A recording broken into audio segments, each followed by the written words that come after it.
তারা লকডাউন করে কলাবাগানে এক জায়গায় জয় বলে, আরেক জায়গায় যে বাংলা বলে। আমি অন্তর্বর্তী সরকারকে এই সমস্ত আওয়ামী সন্ত্রাসীদের এই নির্বাচনের পূর্বে কঠোরভাবে দমন করার জন্য, আইনের আওতায় আনার জন্য দাবি জানাচ্ছি। ইনকিলাব মঞ্চের মুখপাত্র শরীফ ওসমান হাদির ওপর হত্যার উদ্দেশ্যে সন্ত্রাসী হামলার তীব্র নিন্দা এবং জুলাই যোদ্ধাদের নিরাপত্তা নিশ্চিত করতে ব্যর্থতার অভিযোগে ডক্টর ইউনূসের বিরুদ্ধে বাগেরহাটে মৌন মিছিল করেছে জুলাই জনতা। নিষিদ্ধ আওয়ামী লীগ, ছাত্রলীগের সন্ত্রাসীদের আইনের মাধ্যমে জেলের ভিতরে বন্দী করে রাখলেই বাংলাদেশের নিরাপত্তা এবং জুলাই যোদ্ধাদের নিরাপত্তা দেওয়া সম্ভব। বিশেষ করে যে সমস্ত সন্ত্রাসীদের রাতের আধারে গ্রেপ্তার এবং জামিন করে দেওয়া হচ্ছে, আগামী সংসদ নির্বাচন এর মাধ্যমে এক প্রকার ব্যর্থ হতে পারে।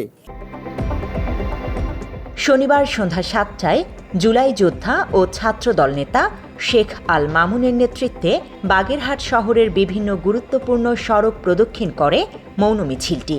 শান্তিপূর্ণভাবে শুরু হওয়া মিছিলটি শহরের রেল রোডে গিয়ে শেষ হয়।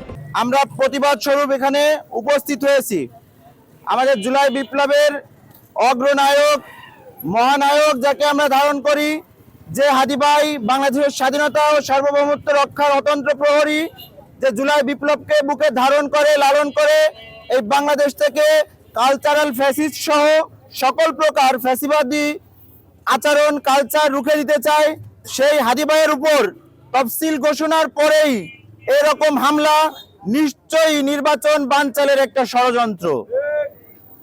অন্তর্বর্তী সরকার, আমরা জুলাই যোদ্ধারা তাদের কাছে নিরাপত্তার দাবি জানাই। মাত্র 30% টাকায় জমির মালিক হয়ে নতুন বাংলাদেশের গড়ে তোলার স্বপ্ন দেখা বাংলা বসতি। মৌন মিছিল শেষে জুলাই যোদ্ধারা বলেন, জুলাই যোদ্ধারা বর্তমানে চরম নিরাপত্তাহীনতায় ভুগছেন। প্রশাসনের উদাসীনতা ও ব্যর্থতার কারণেই হাদির উপর হামলা হয়েছে। অবিলম্বে জুলাই যোদ্ধাদের নিরাপত্তা নিশ্চিত করা না হলে আন্দোলনের হুঁশিয়ারি দেন তারা। ইউনূস সরকার জুলাই গণ অভ্যুত্থানের সম্মুখসারী আমার বড় ভাইকে নিরাপত্তা দিতে পারে নাই। সারা বাংলাদেশে যত জুলাই যোদ্ধা আছে তাদের কাউকে ডক্টর ইউনূস নিরাপত্তা দিতে পারছে না। সে সময় উপস্থিত ছিলেন বৈষম্য বিরোধী ছাত্র আন্দোলনের আহ্বায়ক SM সাদ্দাম হোসেন, এনসিপি নেতা মীর মোহাম্মদ সাব্বির, আল ইমরান, ওয়ালিদ হোসেন সহ বিভিন্ন পর্যায়ের জুলাই যোদ্ধারা।